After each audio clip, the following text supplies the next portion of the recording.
Hello नमस्कार friends, आपका एक बार फिर स्वागत है आज की नई वीडियो में। इकाई 2 कक्षा 7 सामाजिक एवं विज्ञान भाग 2। चलिए फ्रेंड्स, आज की वीडियो शुरू करते हैं।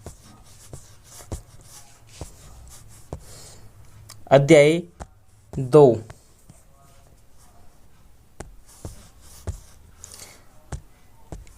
लेसन का नाम है स्वास्थ्य में सरकार की भूमिका। Not important.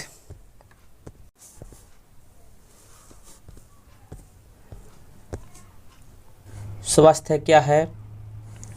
स्वास्थ्य का अर्थ है हमारा बीमारियों और चोट आदि से मुक्त रहना। बस यही बातें हैं और कोई खास नहीं है यहाँ पर।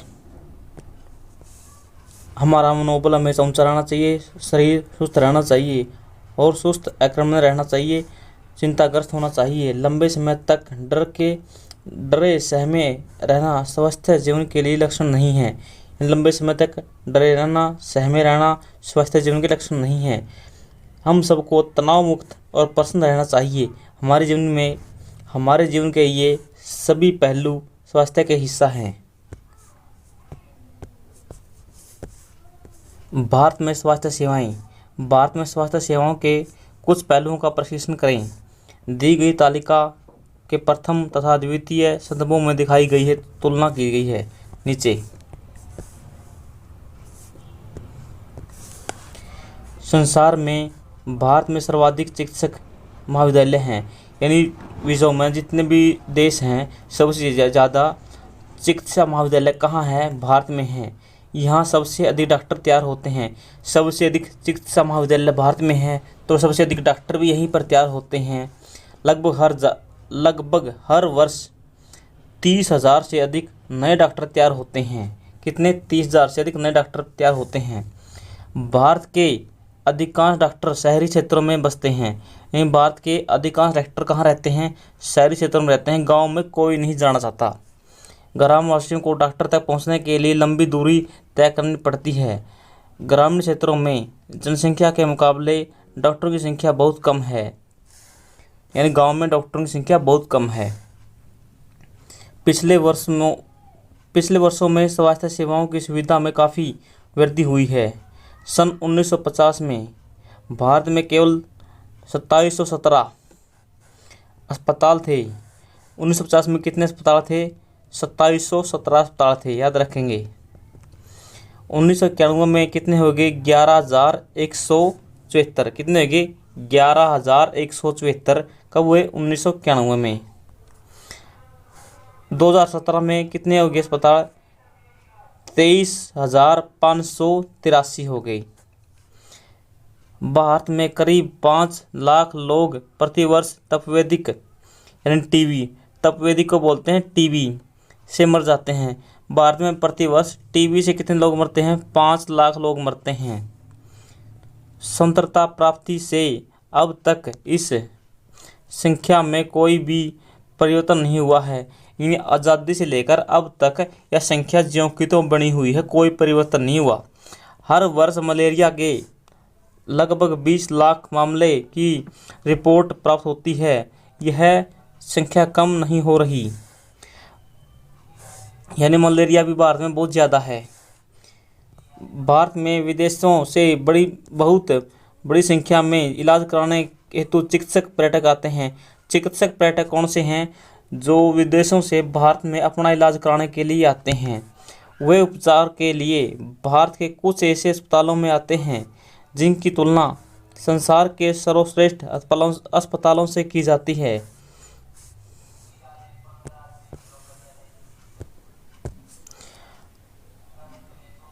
हम सबको पीने का स्वस्थ जल उपलब्ध नहीं करा पा रहे कौन? भारत। संसरणीय बीमारियां पानी के द्वारा एक से दूसरे को लगती हैं। इन बीमारियों से 21% जल जनित होती हैं। यानी 21% बीमारियां कौन सी हैं? जल से जनित हैं, यानी जल के द्वारा पैदा होती हैं, जैसे हैजा, पेट के कीड़े और हेपेटाइटिस। भारत विश्व का दवाइयाँ निर्मित करने वाला तीसरा बड़ा देश है। याद रखें कौन सा देश है? तीसरा नंबर पे आता है। पहले नंबर पे कौन सा देश आता है? अमेरिका आता है। यहाँ से भारी मात्रा में दवाइयों का निर्यात किया जाता है। भारत दवाइयों का निर्यात भी करता है दूसरे देशों को बहुत बड़ी मात्रा में। भारत के समस्त बच्चों में से आधों को खाने के लिए पर्याप्त भोजन नहीं मिलता, अलग पोषण का शिकार हुए हैं। बीमारियों से बचाव और उनके उपचार के लिए हमें उचित स्वास्थ्य सेवाएं चाहिए। कौन सी सेवाएं होनी चाहिए? स्वास्थ्य केंद्र होने चाहिए, अस्पताल होने चाहिए, प्रशिक्षणों के लिए प्रयोगशालाएं, एम्बुलेंस की सुविधा होनी चाहिए, ब्लड बैंक होने चाहिए आदि जो मरीजों की आवश्यकता सेवाओं और देखभाल उपयोग करा सकते हैं, ऐसी सुविधाएं होनी चाहिए। हमें सेवकों, नर्सों, योग्य डॉक्टरों, अन्य विशेषज्ञों की ज़रूरत होती है जो परामर्श दे सकें, रोग की पहचान कर सकें और इलाज कर सकें। मरीजों के इलाज के लिए हमें आवश्यक दवाइयों की और उपकरणों की आवश्यकता होती है। जब हम बीमार होते हैं तो अपने इलाज के लिए हमें सुविधा की ज़रूरत पड़ती है। यहाँ पर यह लिखा है कि भाई भारत के पास धन की कमी नहीं है, न सुविधाओं की कमी है, लेकिन फिर भी डॉक्टरों की कमी है। कारण क्या है? क्योंकि ऊपर हमने देखा कि भारत में डॉक्टर भी विश्व के सबसे ज़्यादा हैं। दवाइयों के निर्माण में भी तीसरा स्थान है भारत का। भारत में बड़ी संख्या में डॉक्टर, दवाखानों और अस्पताल हैं। देश में सार्वजनिक स्वास्थ्य सेवाओं को चलाने और पर्याप्त अनुभव और ज्ञान भी उपलब्ध है। यानी भारत में डॉक्टर भी हैं, दवाई भी हैं, अस्पताल भी हैं, सरकारी सुविधाएं भी हैं और अनुभव भी डॉक्टरों को और ज्ञान भी है। ये ऐसे चिकित्सालय और स्वास्थ्य केंद्र हैं जिन्हें सरकार चलाती है।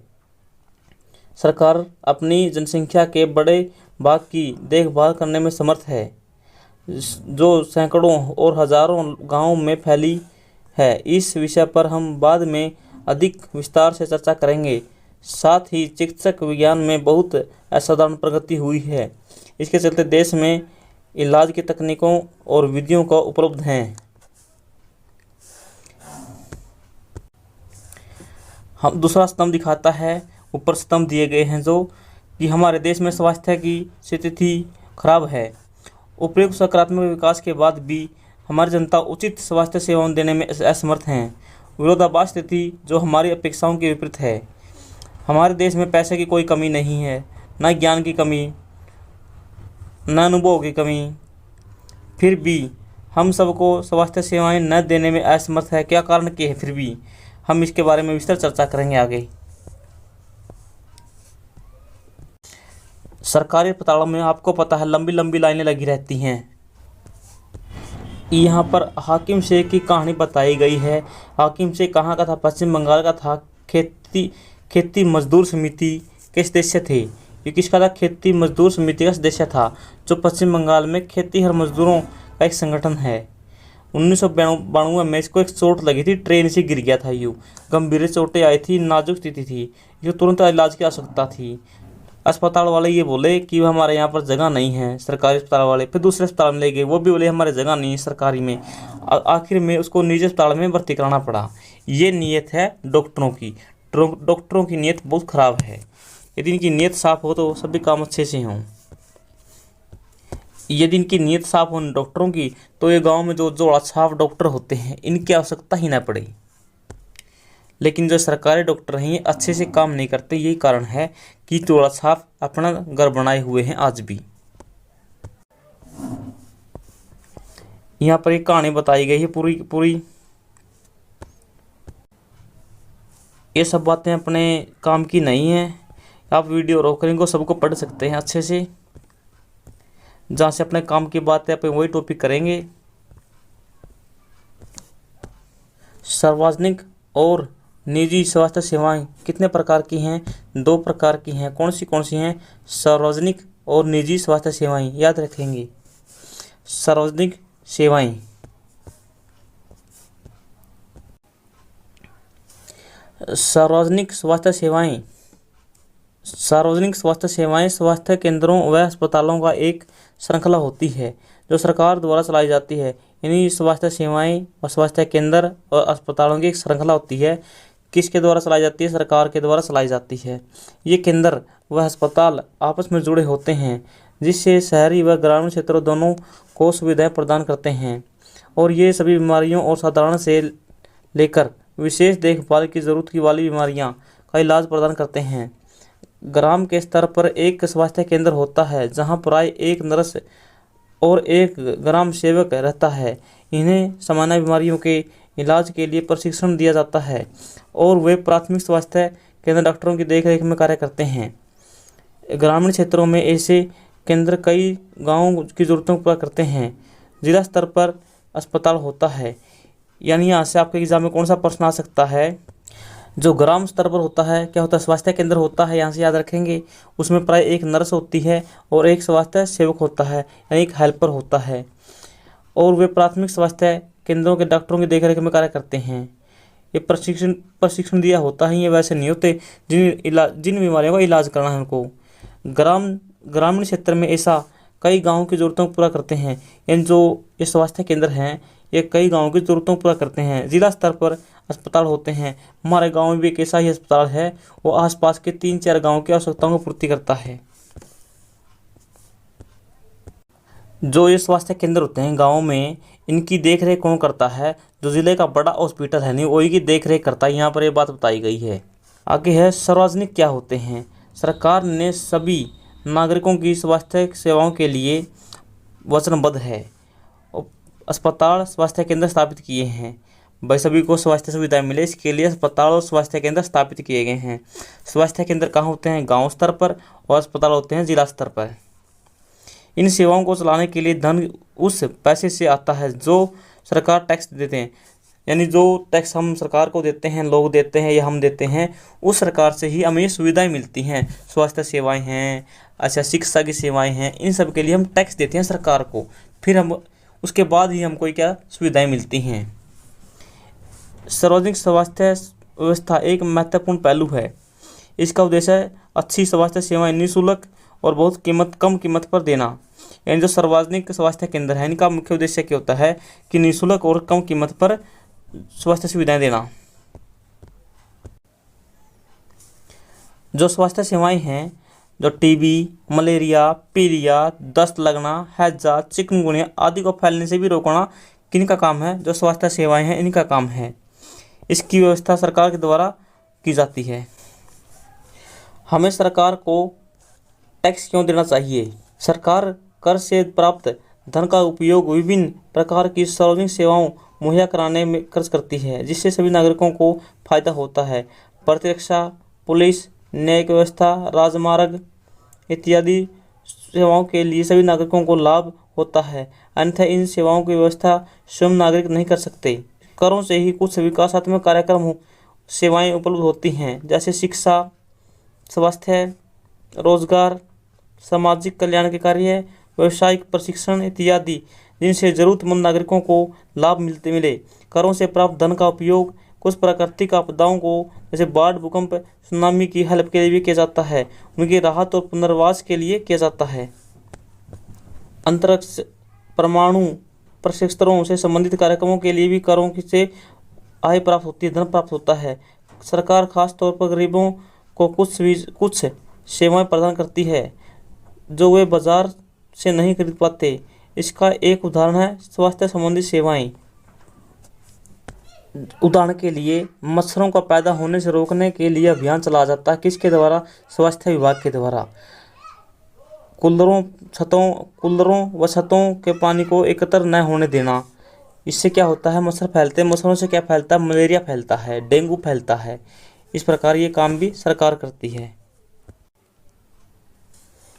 हमारे संविधान के अनुसार लोगों के हित को सुनिश्चित करना और सबको स्वास्थ्य सेवाएं प्रदान करना किसका प्राथमिक कर्तव्य है, सरकार का ये प्रथम कर्तव्य है कि सबको स्वास्थ्य सेवाएं प्रदान करना संविधान के अनुसार। गांव के एक स्वास्थ्य केंद्र में, गांव में क्या होते हैं, स्वास्थ्य केंद्र होते हैं। मरीज को दवाई देती है एक डॉक्टर, ये मरीज है और ये डॉक्टर है, इसको दवाई दे रही है। कौन सी दवाई है ये, आयरन की गोलियां हैं जो गर्भवती महिला होती है उसको दी जाती हैं। सरकार को हर व्यक्ति के जीवन के अधिकार की रक्षा करनी है। सरकार को हर व्यक्ति के जीवन की रक्षा करनी है। अदालत ने कहा कि हाकिम शेख को जिन कठिनाइयों से गुजरना पड़ा उसकी जान भी जा सकती थी। यदि कोई अस्पताल समय पर व्यक्ति का इलाज नहीं प्रदान कर पाता तो इसका तात्पर्य है कि उसे जीवन की सुरक्षा नहीं दी जा रही, यानी जीवन की सुरक्षा नहीं दी जा रही यदि कोई अस्पताल किसी व्यक्ति का समय पर इलाज नहीं करता है तो। अदालत ने यह भी कहा कि सरकार का कर्तव्य है कि वह मरीजों की आवश्यकता स्वास्थ्य सेवाएं दे, यानी मरीजों को आवश्यक स्वास्थ्य सेवाएं देना किसका फर्ज है? सरकार का फर्ज है। किसके अनुसार? अदालत के। अदालत संविधान की रक्षक है, जिससे आकस्मिक इलाज की सुविधा भी सम्मिलित है, यानी अचानक इलाज की सुविधा भी शामिल है। अस्पताल और उनके स्वास्थ्य संबंधी कर्मचारियों का होना आवश्यक है। उनके स्वास्थ्य संबंधी कर्मचारियों का आवश्यक है इलाज प्रदान करना, जिम्मेदारी पूरी करनी होगी। कई सरकारी अस्पतालों ने हाकिम के इलाज करने से मना कर दिया था, इसीलिए अदालत ने राज्य सरकार को आदेश दिया कि शेख हाकिम को व्यय दिया जाए, यानी जितना उसका खर्चा आया है निजी अस्पताल में इलाज कराने का, वो सब का सब सरकार भरे। ये निर्देश किसने दिए? अदालत ने दिए। निजी सेवाएं। यूनिसेफ के अनुसार हर साल 10 लाख ऐसे संक्रमण से मर जाते हैं। इन संक्रमण बीमारियों से हर साल 10 लाख बच्चे मरते हैं यूनिसेफ के अनुसार। कहाँ की बात है? विश्व की बात है ये। निजी सेवाएं। हमारे देश में कई तरह के निजी सेवाएं भी पाई जाती हैं। बड़ी संख्या में डॉक्टर अपने दवाखाने चलाते हैं। ग्रामीण क्षेत्रों में पंजीकृत चिकित्सक, ग्रामीण क्षेत्रों में जो पंजीकृत चिकित्सक होते हैं उन्हें क्या कहा जाता है? RMP। याद रखेंगे, RMP। पंजीकृत चिकित्सक व्यवसायी कहाँ होते हैं? गांव में। शहरी क्षेत्रों में बड़ी संख्या में डॉक्टर, जिनमें से बहुत से विशेषज्ञ सेवाएं प्रदान करते हैं। निजी रूप से चलाए जा रहे अस्पताल, नर्सिंग होम भी हैं। कहाँ पर? शहरों में। काफ़ी संख्या में प्रयोगशालाएं भी हैं निजी। कहाँ पर? शहरों में, जो प्रशिक्षण करती हैं, विशिष्ट सुविधाएं उपलब्ध कराती हैं, जैसे एक्सरा, अल्ट्रासाउंड आदि हैं। ऐसी दुकानें भी हैं जहां से हम दवाइयां खरीदते हैं। इसे बोलते हैं मेडिकल स्टोर। इन्हें बोला जाता है मेडिकल स्टोर।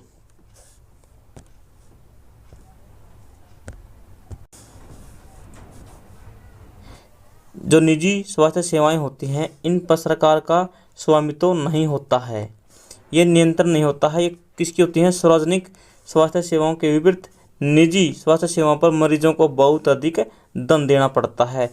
आज निजी स्वास्थ्य सेवाएं चारों ओर दिखाई देती हैं। बड़ी बड़ी कंपनियां अस्पताल चलाती हैं, कुछ कंपनियां दवाई बनाती हैं और कुछ बेचती हैं। शहरों के कोने कोने में आपको दवाई की दुकान देखने को मिलेंगी, और गाँव में भी आज तो ऐसी दुकानें देखने को मिलती हैं। हम भारत में ऐसी स्थिति का सामना कर रहे हैं जहां निजी सेवाएं तो बढ़ रही हैं, परंतु सार्वजनिक सेवाएं नहीं बढ़ रही। जो अस्पताल पहले से हैं वही अस्पताल आज भी सरकारी हैं। कोई भी नया सरकारी अस्पताल नहीं बना आज तक।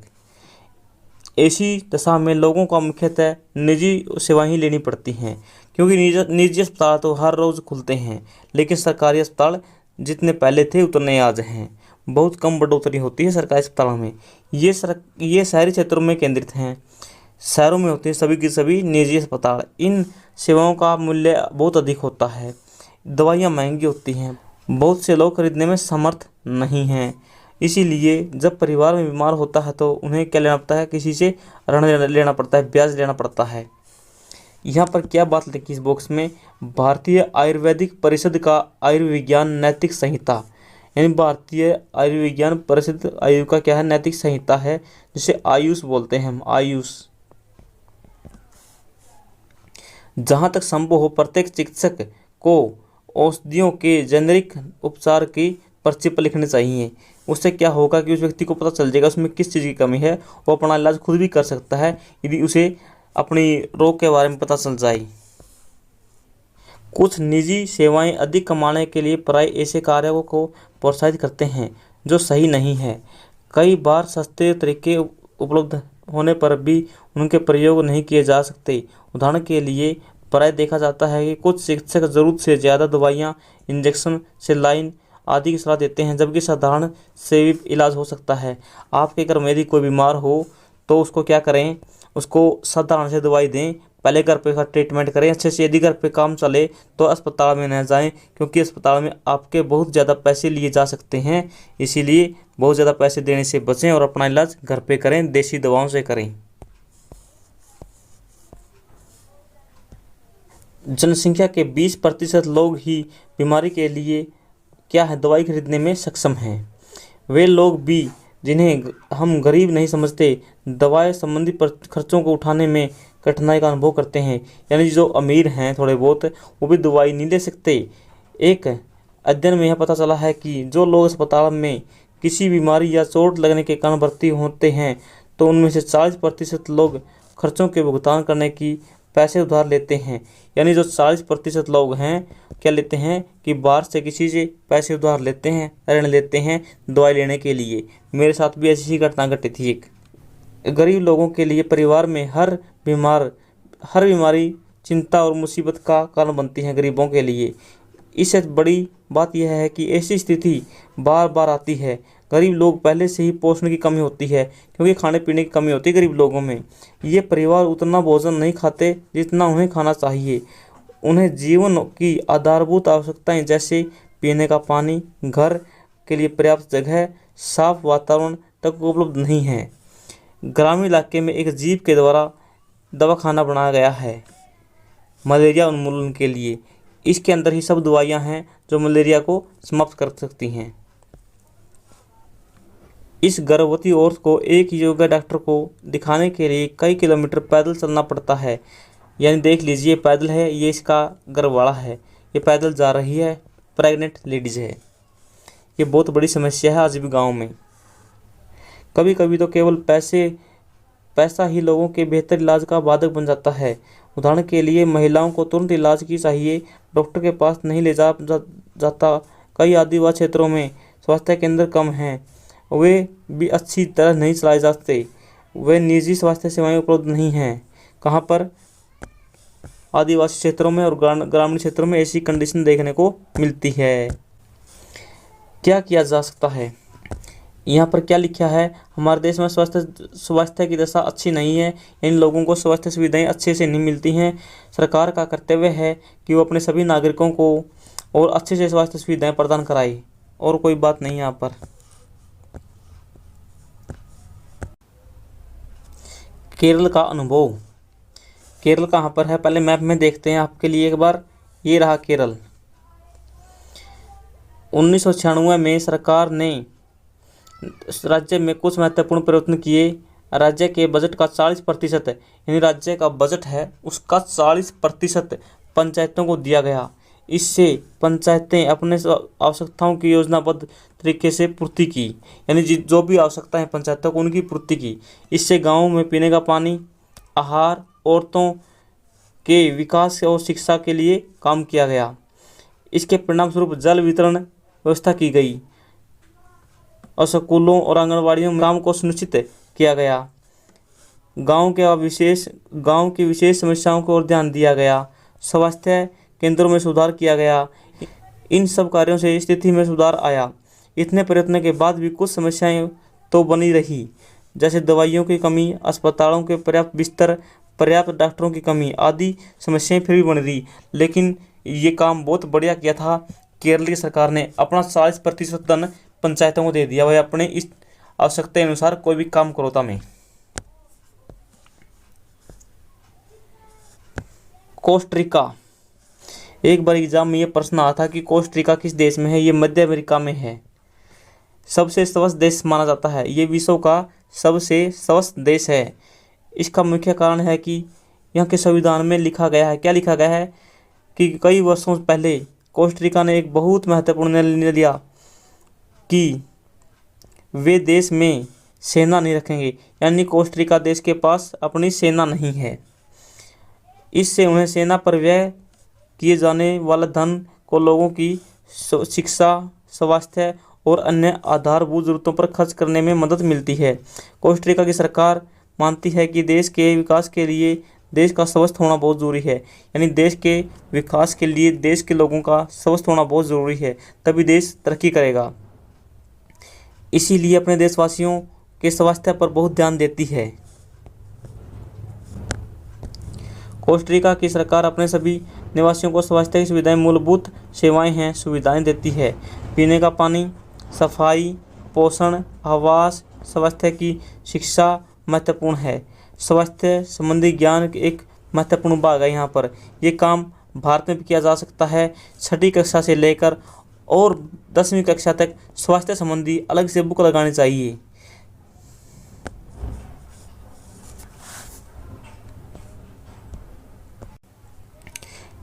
चलिए इनको देख लेते हैं एक बार शब्दावली को।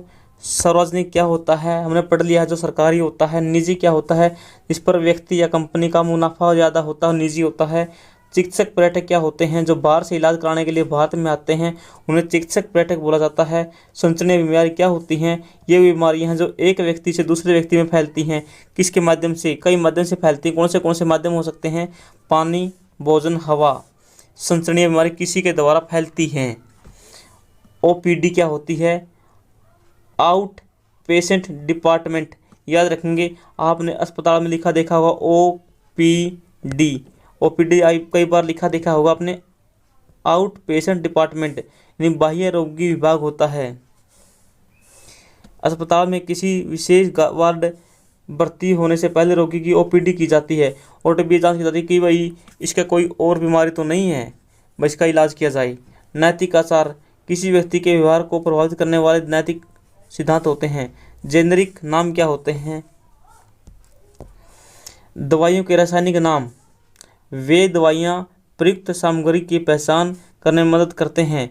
वे विश्व स्तर पर मान्यता प्राप्त होती हैं। उदाहरण के लिए acetyl salicylic acid, aspirin generic नाम है ये। चलिए फ्रेंड्स, ये लेसन यहीं पर समाप्त होता है। आप सभी को जय हिंद, भारत माता की जय। वीडियो को लाइक करें, चैनल को सब्सक्राइब करें, कमेंट में अपनी राय ज़रूर दें।